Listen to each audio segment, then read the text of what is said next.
Bienvenidos a la Escuela de Capacitación Bíblica de la Iglesia Cristiana Renacer. Estamos estudiando la materia Los libros del libro. Usted sabe que la Biblia, la palabra de Dios, es el libro por excelencia, pero se llama Biblia porque abarca una cantidad de libros, ¿no? Son 66, y los estamos estudiando uno por uno de manera panorámica para que cuando usted lea la Biblia tenga el contexto, entienda mejor de qué se tratan todos los asuntos que abarca, cuál es el propósito de ese libro, cómo Dios usa la historia para llevarnos todos a la salvación y la eternidad con Cristo. Hay muchos hilos conductores que debemos tener en cuenta, así que estamos estudiando cada uno de esos libros. Hoy vamos a ver el libro de Esther. Pero quiero animarte a que estudies la palabra de Dios. Cuando la leas, léela de modo que el Espíritu Santo te hable. No estás leyendo un libro cualquiera, estás leyendo el libro que nos deja la revelación de la palabra de Dios. Dice el apóstol Pablo a Timoteo, le dice en segundo libro de Timoteo, capítulo 3, versículo 14, pero persiste tú en lo que has aprendido y te persuadiste, sabiendo de quién has aprendido, y que desde la niñez has sabido las sagradas escrituras, las cuales te pueden hacer sabio para la salvación por la fe que es en Cristo Jesús. Fíjense cuánto que necesitamos de la Biblia, la palabra de Dios, porque ella dice que nos hace sabios para la salvación.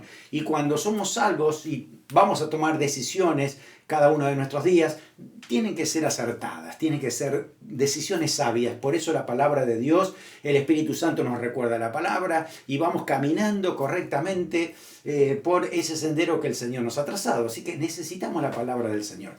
Anímate, léela, devórala, y si ya la has leído una vez, léela otra vez y cada vez con mayor intensidad, porque la verdad es que nunca se agota ese tesoro maravilloso que tenemos en la palabra de Dios. Nunca se agotan las perlas espirituales. Cuando tú abres la Biblia siempre hay algo nuevo que Dios te dice. Te lo estoy diciendo porque conozco al Señor desde los 4 años y medio. Ya tengo 57, así que fíjate cuántos años ya leyendo la Biblia, alimentándome de la palabra de Dios, y sigo aprendiendo porque el Señor tiene tantas cosas. Bueno, hay hermanos de 80 años que me ganan en esto, gloria a Dios por ello, ¿no? Porque nos inspiran, nos motivan a seguir aprendiendo la palabra de Dios. Ahora, cuando la leamos, tenemos que saber que también hay que interpretarla correctamente. Hay un contexto que considerar. Hay palabras que uno tiene que detenerse a leerlas correctamente, investigarlas, para que podamos entender y que cuando leamos realmente sepamos lo que Dios quiso decir, no lo que a mí me parece o lo que le parece a otro. ¿Qué es lo que quiso decir Dios cuando estamos leyendo ese pasaje de la Escritura? Así que adelante, que el Señor está contigo, el Espíritu Santo te va a animar siempre para que siempre puedas llevar adelante este proceso de aprender la palabra, de aplicarla a tu vida, y porque ahí está justamente la transformación. Bueno, si tienes alguna pregunta en cuanto a este estudio bíblico, escribe a pastoricre@gmail.com y ahí estamos respondiendo también todas tus preguntas. Bueno, ahí está, la Biblia, la palabra de Dios, aquí están todos los libros, pero la hemos dividido por los temas. Es una división bien generalizada de hace muchísimos años, ¿no? Siempre la Iglesia ha estudiado los libros de la Biblia agrupados en estas categorías. Hemos visto el Pentateuco, que son los 5 primeros libros escritos por Moisés, luego los históricos, y justamente ahí nos encontramos en el último libro histórico, y hoy vamos a ver el libro de Esther, y vamos después a continuar con los poéticos, profetas y después el Nuevo Testamento. Así que nos vamos a abocar hoy a ese libro, al libro de Esther, que tiene mucho que enseñarnos. Es un libro que hay que detenerse y entender también qué estaba sucediendo a nivel historia. Por eso este estudio te ayuda para ponerte en contexto. ¿Qué pasó o qué estaba pasando en el momento que leemos el libro de Esther? Está muy relacionado con el libro de Esdras y con el libro de Nehemías.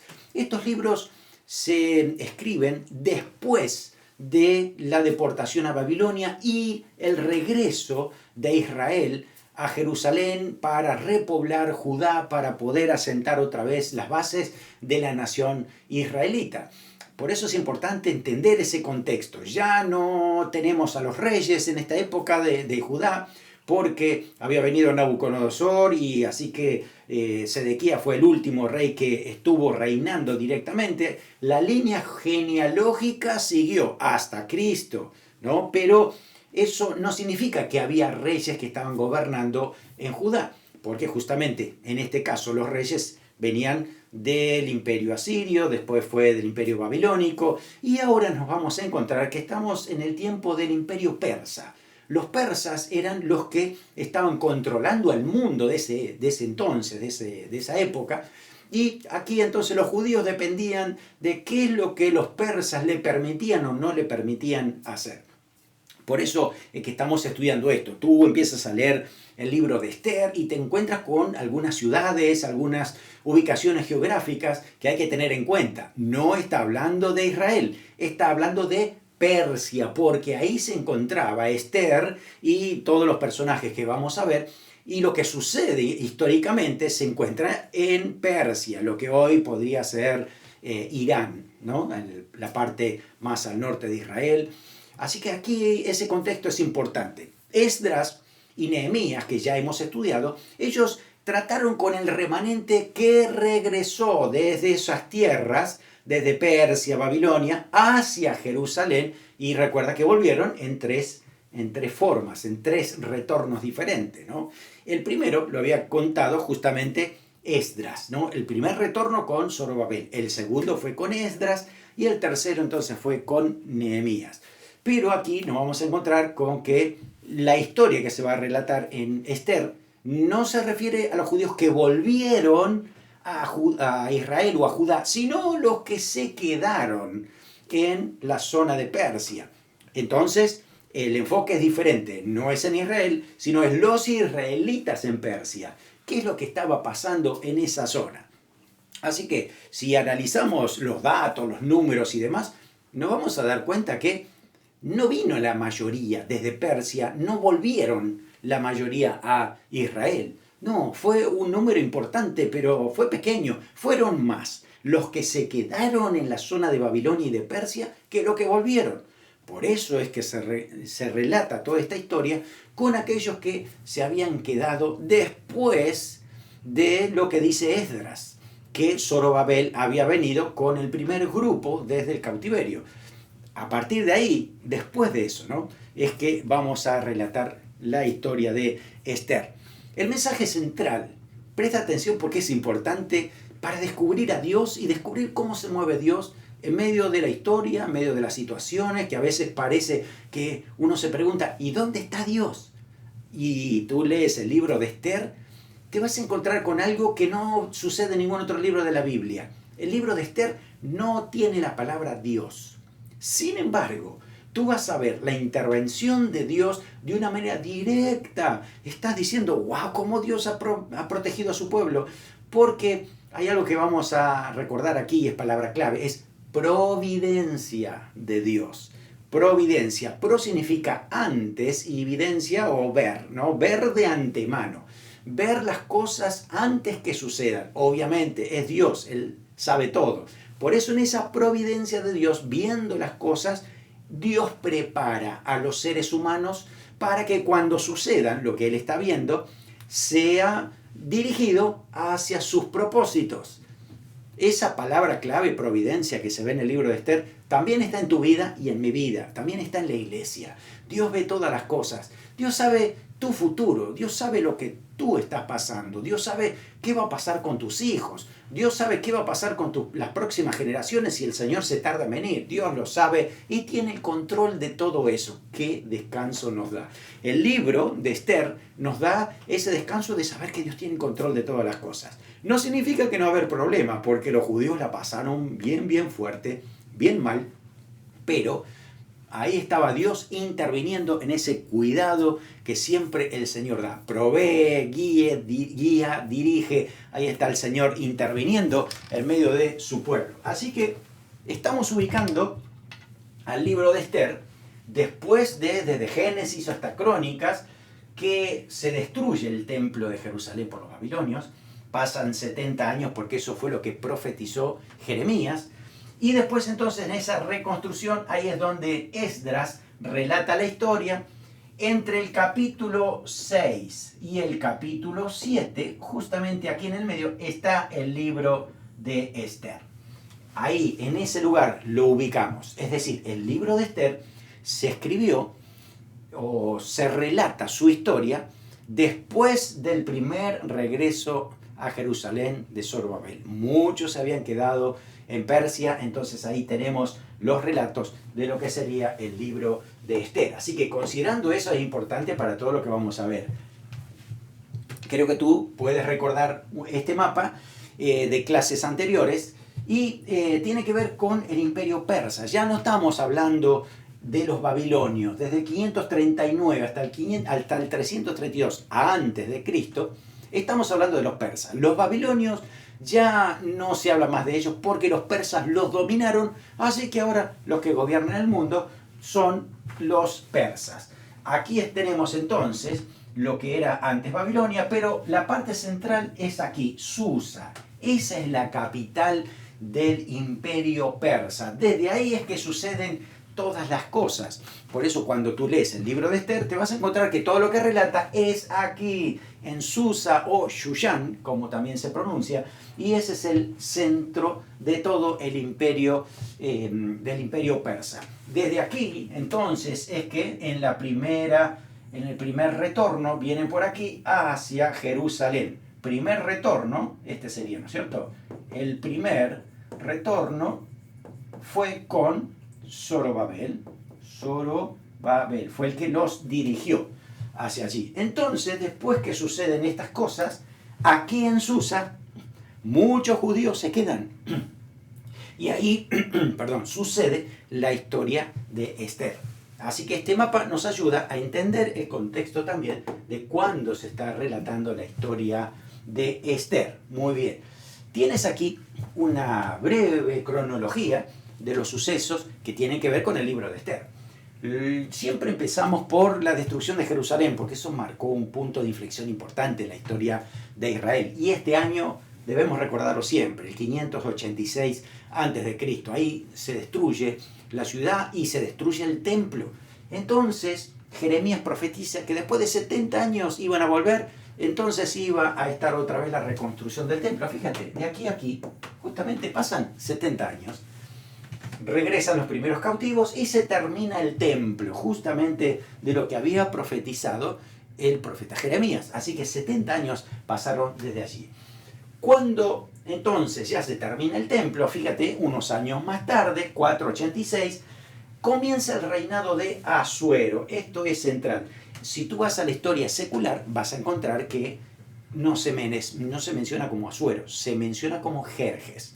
Así que cuando tú leas de un tal Jerjes I, estamos hablando de Asuero, que es el rey que figura en el libro de Esther, el que estaba tomando en ese momento toda la autoridad del imperio persa. Y eso sucedió en el 486. Bueno, la historia nos va a relatar que después aparece, quitada la reina que estaba hasta ese momento, entonces aparece entonces Esther y ahora entonces es proclamada reina, justamente aquí la tenemos, en el año 479.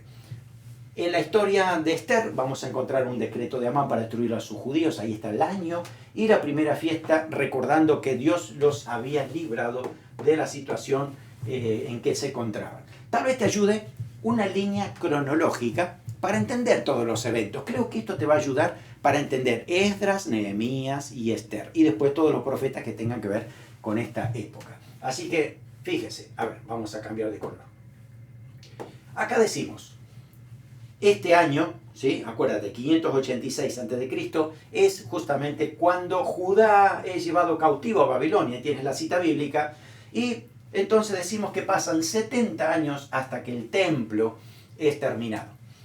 Este templo es terminado porque aparecen entonces en el primer retorno con Zorobabel. Fíjate que aquí estamos mencionando al libro de Esdras, capítulo 1, capítulo 2, Esdras, capítulo 6. Así que estos eventos son relacionados con lo que dice Esdras desde el capítulo 1 hasta el 6. pausa, porque hasta aquí es donde se menciona toda esta historia, ¿no? Ahora, a partir de el 486, cuando Sume, Asuero o Jerjes, que habíamos mencionado, y después entonces aparece Esther, estamos hablando del libro de Esther. Fíjate que hay una pausa entre Esdras 6 y Esdras 7. Quiere decir que los que no compete a nosotros hoy estudiar pasa justamente por aquí. Esto que está aquí, ¿no? Lo que tiene que ver entonces con el libro de Esther.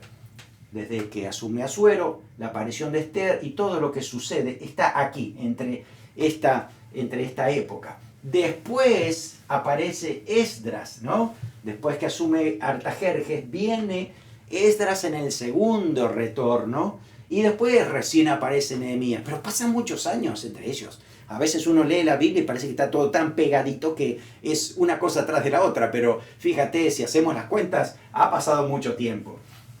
Desde que Zorobabel llega con los primeros judíos a Jerusalén volviendo del cautiverio, hasta que aparece Esther, son 55 años. Mucho tiempo, ¿no? Hay algunos que ya en esa época no estaban, ¿no? Cuando aparece Esther. Ahora, desde Esther hacia el segundo retorno con Esdras, hay 25 años. La Biblia no dice cuánto ha vivido Esther, pero si tú haces la cuenta, da para entender de que podría todavía haber estado Esther viva cuando Esdras viene en el segundo retorno. Incluso también puede estar viva porque pasaron 38 años desde que Nehemías viene con el tercer retorno, ¿no? En Nehemías algunos han dicho de que cuando él estaba pidiendo al rey, ¿no?, que le deje venir a Jerusalén, dice que la reina estaba ahí. Algunos dicen que podría haber sido Esther, pero la verdad es que Artajerjes no era hijo de Esther, sino más bien era de Basti. Eso es lo que hacen los cálculos históricos. Así que no sabemos exactamente quién era reina. Lo único que puedo decir es que desde Esdras y Nehemías la historia da para decir, podría haber estado, no sabemos, ¿no?, la vida o todavía viviendo la reina Esther. Así que nos vamos a abocar a este momento, ¿no?, al momento del reinado de Esther y todo lo que sucedió en ese momento, ¿no? Así que ahí vamos a la palabra de Dios y tú puedes leer el libro de Esther y te vas a encontrar con que, bueno, hay bastantes cosas interesantes que descubrir. El propósito de Dios para el libro de Esther es que nosotros podamos ver la soberanía de Dios, el control de Dios y el cuidado de amor que tiene sobre su pueblo. Si lo hizo con Israel en ese momento, que incluso estaban en desobediencia porque tendrían que haber vuelto todos a Jerusalén, pero no volvieron. Aún así Dios los guardó.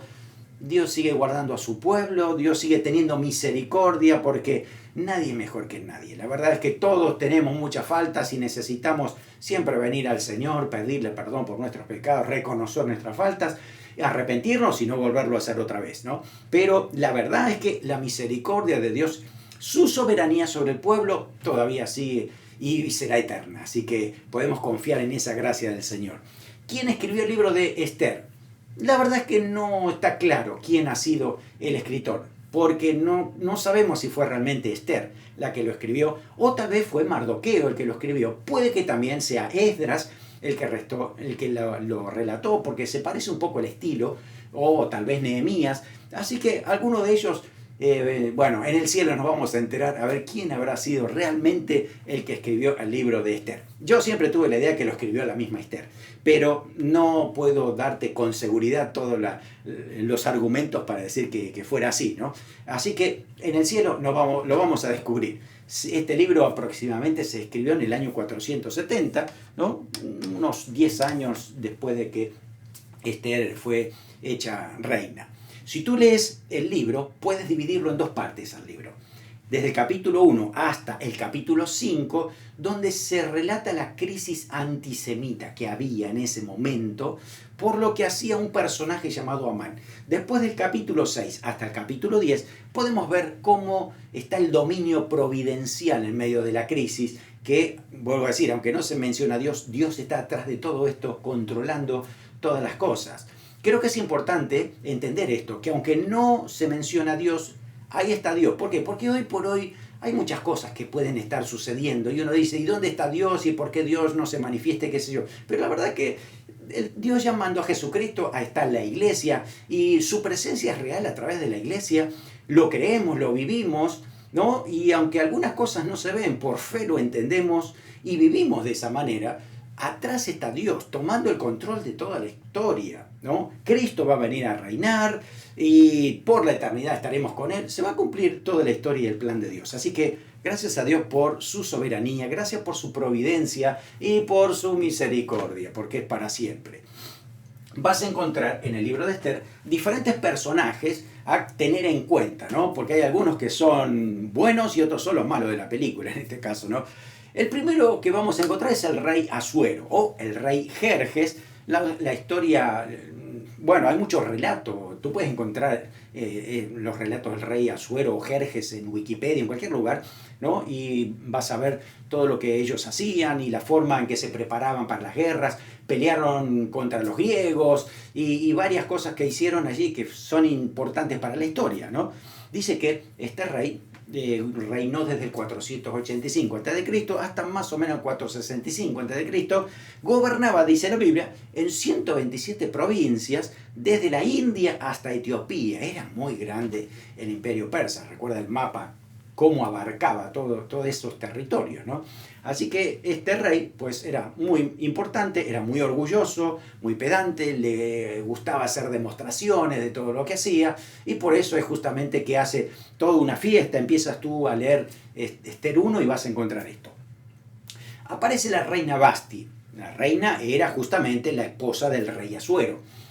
Y bueno, su nombre significa mujer hermosa y le dijo que no a la orden del rey de venir a mostrarse delante de todos los reyes que tenía allí en ese momento.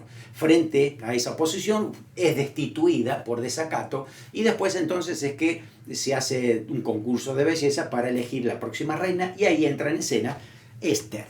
Esther, ¿quién era? Era prima de Mardoqueo. Era judía, pero Mardoqueo dijo, mejor no digas que eres judía, porque ya Mardoqueo estaba viendo que la situación no estaba muy bien con los judíos, había algunas sospechas, ¿no? Entonces Mardoqueo dice, bueno, manténlo oculto por un tiempo.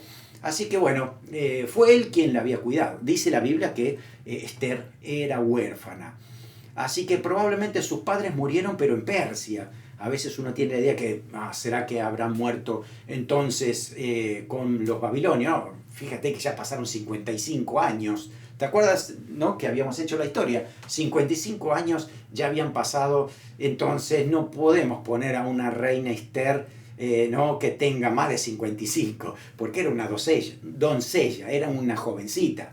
Entonces, era más bien la historia se está relatando siempre desde Persia. Sus padres estuvieron ahí, no saben por qué motivo murieron, y entonces Mardoqueo, su primo, se hace cargo de Esther y la adopta como si fuera su propia hija. Así que esa era la relación que había entre ellas. Así que Esther llega a ser reina y es por intervención de Dios para cuidar al pueblo del Señor.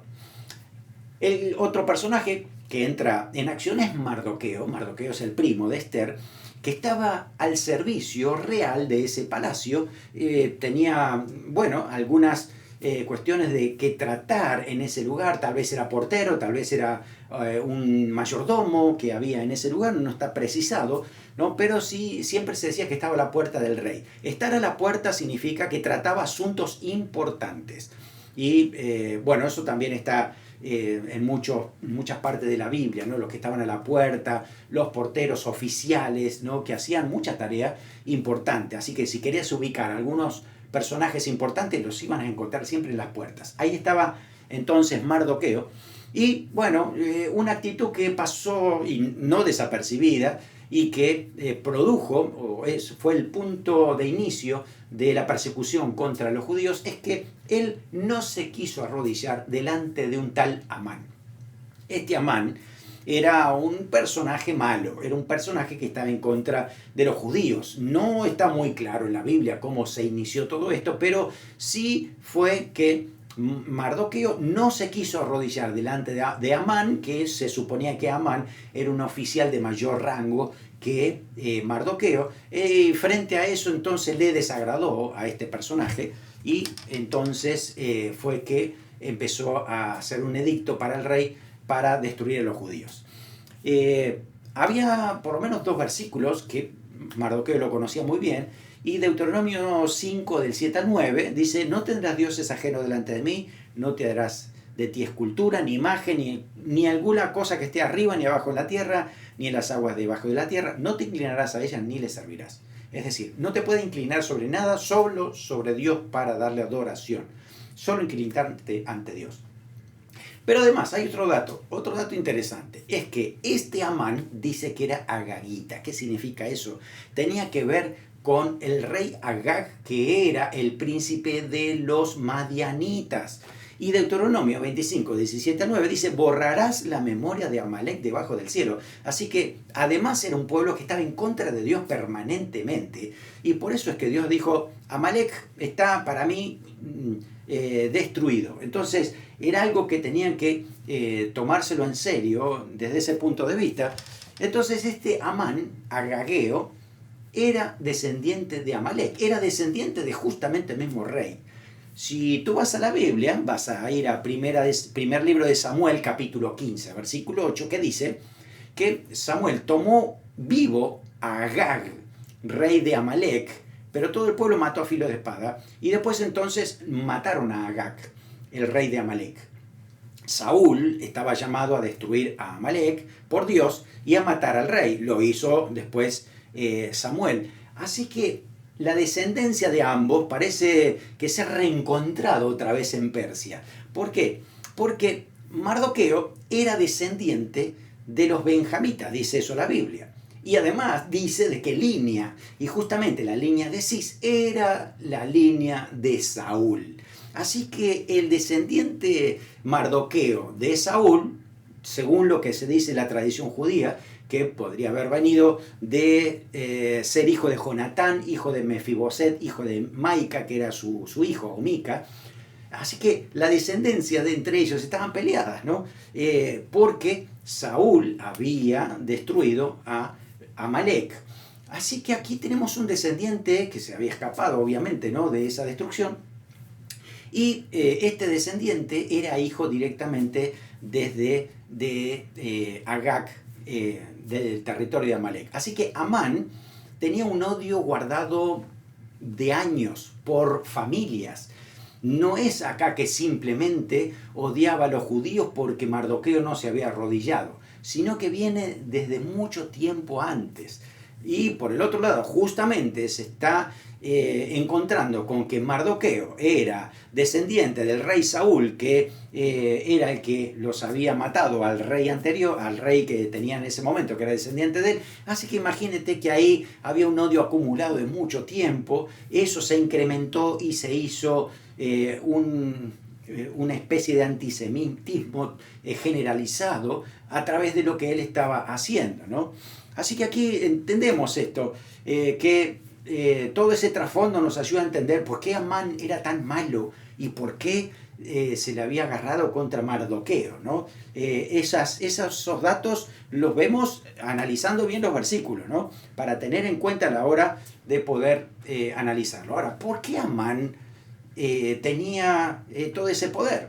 Porque tenía mucha influencia con el rey. Se ve que el rey encontró algunas características en él, algunas virtudes importantes, y lo puso sobre unas posiciones altas del gobierno. Y entonces es que este Amán se aprovecha de esa situación para sacar afuera todo su antisemitismo, todo su enojo contra los judíos. Inclusive preparó una horca especialmente para Mardoqueo. Las cosas de y vueltas de la vida es que al final terminó él ahorcado allí, ¿no? Bueno, capítulo 1. Desde el capítulo 1, tú vas al libro de Esther, desde el capítulo 1, y dice: aconteció en los días de Asuero, y ahí empieza a relatar la historia. Así que capítulo 1 te va a relatar la historia del rey Asuero. Un poco la historia secular nos dice que estos personajes, estos reyes, cada vez que iban a preparar una guerra, se reunían, hacían fiestas, hacían ostentación de todo lo que tenían para después salir a la guerra. Acá había 6 meses de fiesta. ¿Sí? Uno dice, ¿cuánto tiempo de fiesta, la verdad, no? Y dice que podían emborracharse y tomar todo lo que quieran, decía el rey, a la medida de cada uno, ¿no? 6 meses. Bueno, según la historia, estaban preparando la guerra contra los griegos, por eso en 6 meses esa era la preparación. Así que durante una de esas fiestas, de esos días, el rey Asuero le pide a Basti, su reina, su esposa, que venga a presentarse y mostrar su belleza delante de todos los otros reyes y príncipes que estaban ahí, que estaban todos borrachos. Y la verdad, esta mujer no quería hacer esa presentación, la verdad, y sentirse denigrada o degradada por esa forma, esa fiesta. Así que dice que no, definitivamente, ¿no? Eso causó malestar en todos, porque, claro, en ese momento las mujeres estaban sometidas a sus maridos y dicen, no, si nosotros no hacemos una ley, no la quitamos de la posición del reina, entonces se van a levantar todas las mujeres, ¿no? Así que bueno, tenían un problema grande estas personas, ¿no? En cuanto a esta situación. Entonces la quitaron a Basti de reina.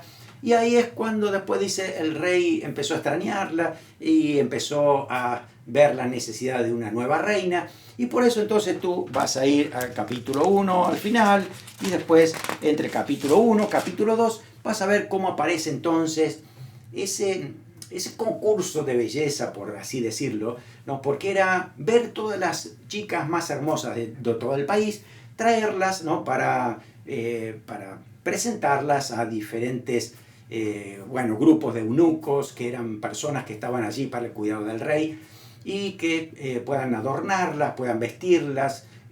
Había afeites y peinados y perfumes y tantas cosas que hacía durante un año todo eso, ¿no? Para después entonces presentarlas delante del rey, el rey elegía una. Y las demás pues quedaban ahí en el olvido. Y aquí aparece y entra en escena entonces Esther. La cautivó la belleza de Esther el rey Asuero y la elige. Cuando vas a la historia tú te das cuenta que está diseñado por Dios, ¿no? Al fin y al cabo, Asuero, él cree que toma la mejor decisión porque eligió la mejor chica, pero es que Dios hizo las cosas para que él tomara esa decisión. Entonces pone justamente a Esther como reina de todo el imperio. Imagínense qué importante eso, ¿no? Bueno, en ese lapso, fíjense cómo son las cosas, que Mardoqueo se entera de que hay una conspiración contra el rey, de 2 personajes que estaban allí, así que los denuncia, investigan y se dan cuenta que era cierto, los sentencian a los demás, pero no habían hecho nada por Mardoqueo. Y así quedó la situación, ¿no? Sigues leyendo un poco la historia y vas a ver después, en el capítulo siguiente, que ahí aparece entonces a Amán y Mardoqueo no se quiere arrodillar delante de Amán, le da mucho enojo, eso también entonces Amán, y entonces prepara esa maquinación contra todos los judíos, ¿no? Aprovechando que este era judío para que todos los judíos sean muertos. Y dice que echó suerte para que caiga en una fecha determinada, entonces anotó esa fecha, habla con el rey y claro, viene envuelto en cizaña, como decimos, ¿no? Y le dice, rey, aquí hay un pueblo que te odia, que es un peligro, que hay que exterminarlos a todos. Y el rey, la verdad es que no estaba muy entendiendo las cosas aquí, lo que dice, bueno, está bien, fírmalo y no hace falta ni que tú pongas dinero, ¿no? Y ya firmó la sentencia. Y claro, para los persas, una vez que se firma una sentencia, después no se puede volver atrás de lo que se había dicho. Así que ya había un día pactado para matar a todos los judíos. Cuando se entera eso Mardoqueo, entonces le transmite esa situación entonces a Esther. Y Esther entonces ve que Mardoqueo estaba en una situación como de luto, de llanto, ¿no? Tristeza, obviamente era porque todos iban a morir. Así que le transmite eso a Esther. Y Esther dice, yo no sé si puedo ir a hablar con el rey para pedirle petición por nosotros, por los judíos, porque claro, a mí no me han llamado. Y llama la atención eso también. ¿Cómo que no la han llamado si era la reina? Pero la situación del rey persa era que de vez en cuando llamaba a la reina, Porque si él quería tener placer sexual, por ejemplo, tenía un harén de mujeres, no hacía falta ni siquiera tener una reina.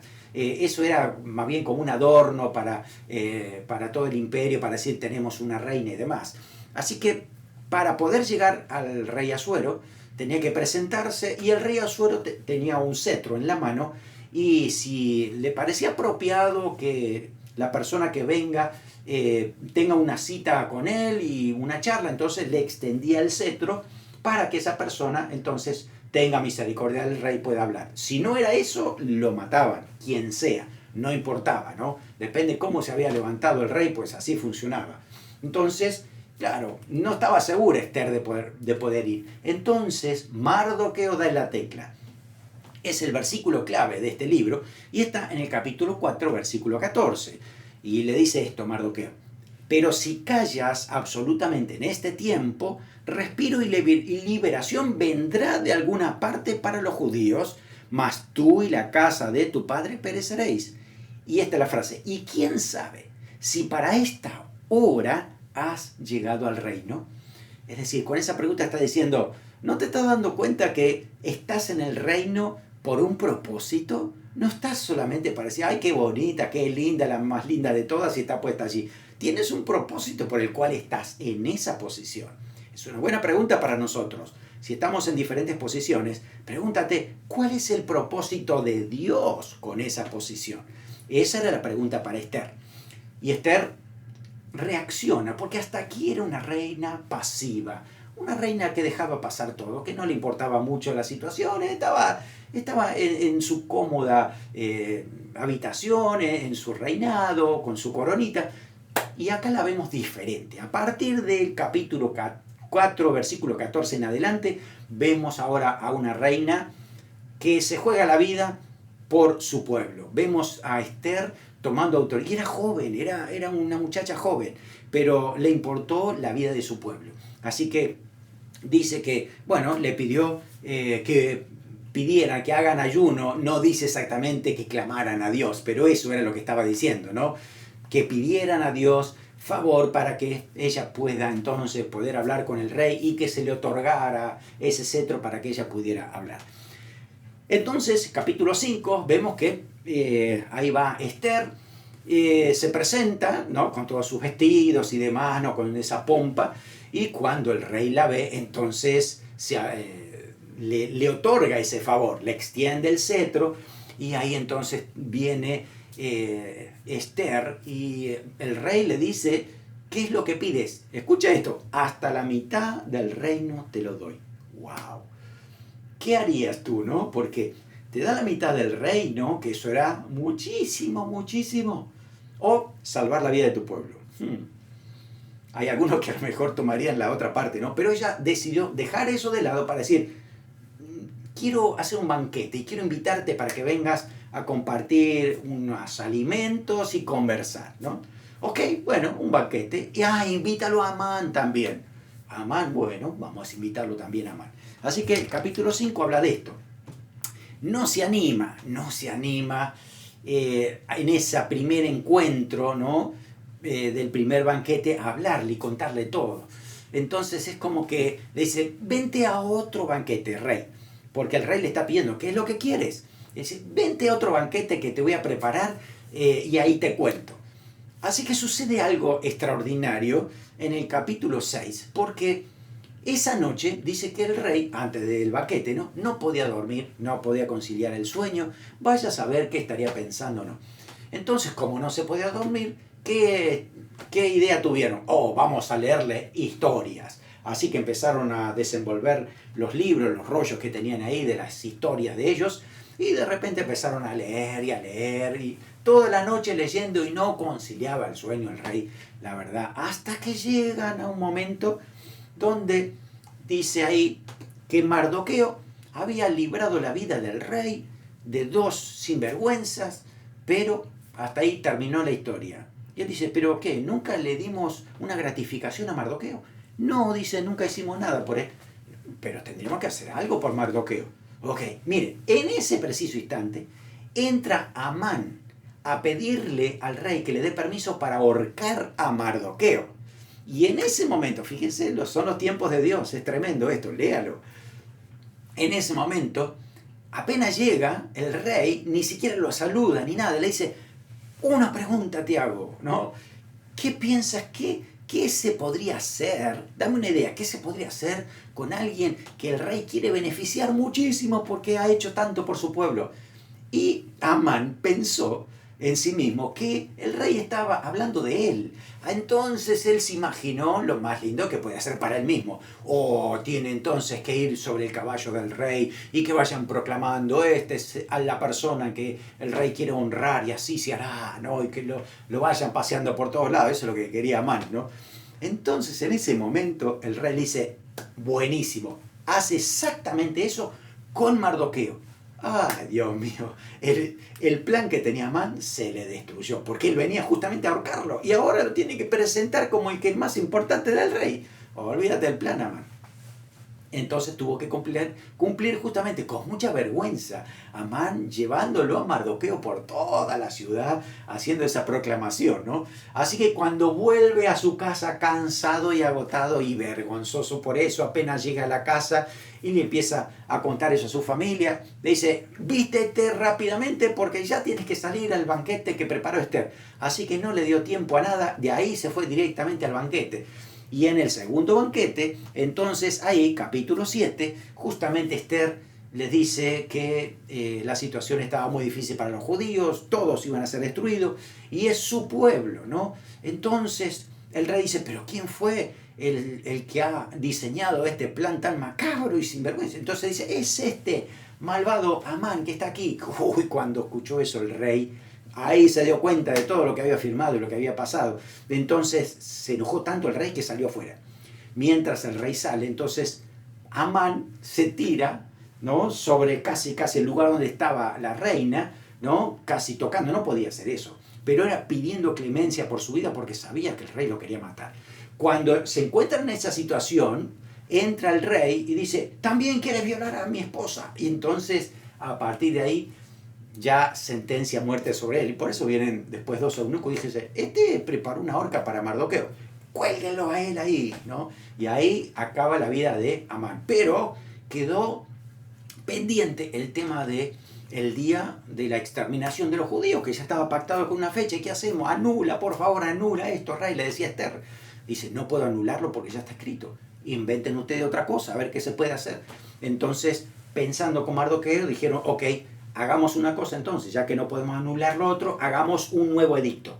Que el rey diga que ese día los judíos se pueden defender, inclusive atacar también a los enemigos, ¿no? Ok, entonces se firmó la segunda parte y resulta que después ha llegado ese día y la historia dice que sucedió todo lo contrario a lo que había pasado a Amán. Los judíos tomaron las armas y se vengaron de todos sus enemigos. Es impresionante lo que relata esa historia, porque ninguno de los judíos murió, pero sí muchos enemigos fueron ejecutados justamente por este odio que había contra los judíos. Eso entonces hizo que haya una fiesta en el pueblo, ¿no? Y le llamaron Purim por Pur, que significa suerte, que justamente fue que Amán tiró suerte por ese día.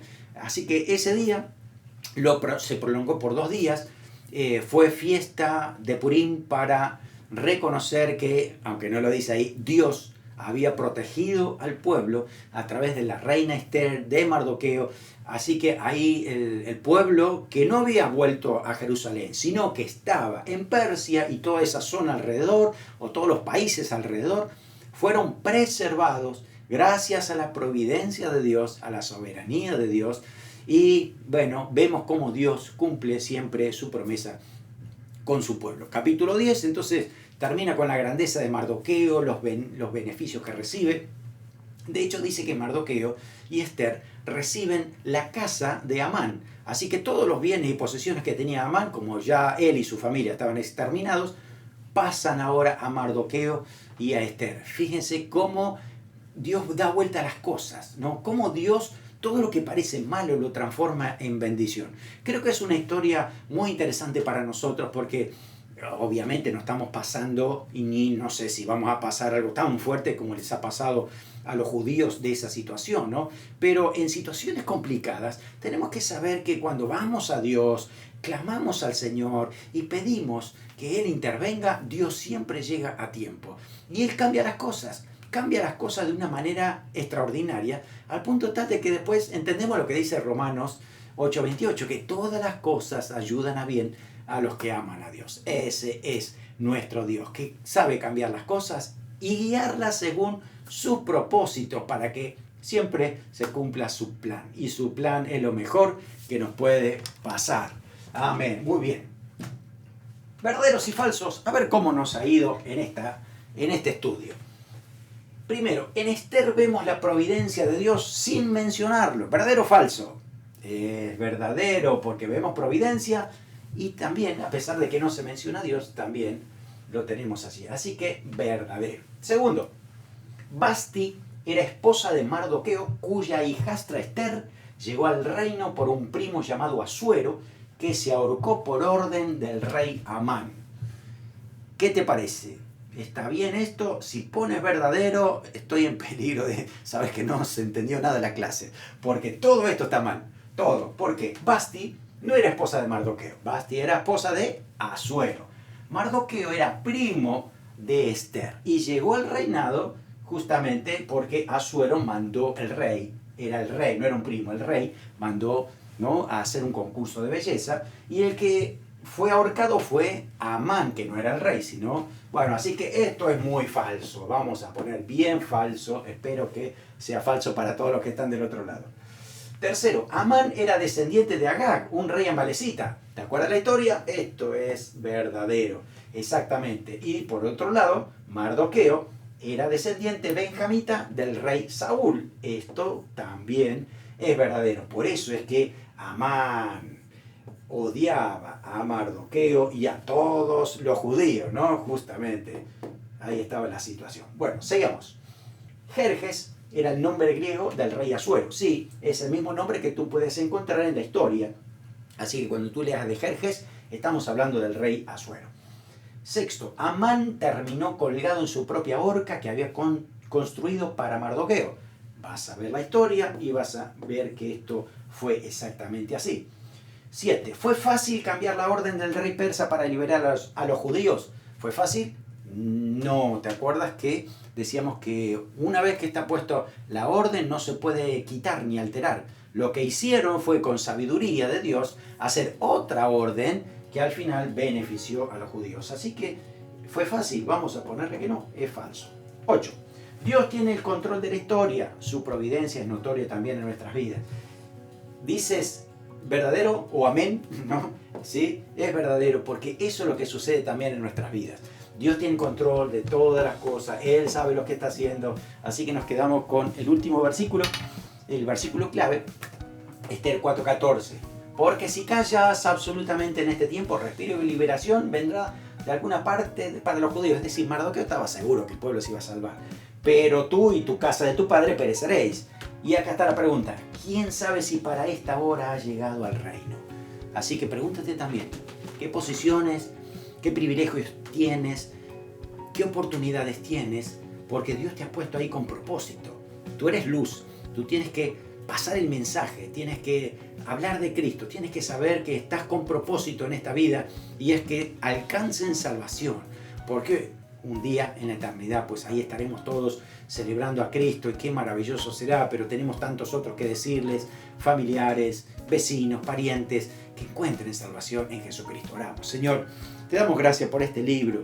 Gracias, Señor, porque en él vemos providencia. Vemos, Señor, cómo tú guardas a tu pueblo. Vemos cómo tú manejas las cosas. Cómo tú estás gobernando desde tu trono y no se te pasa nada.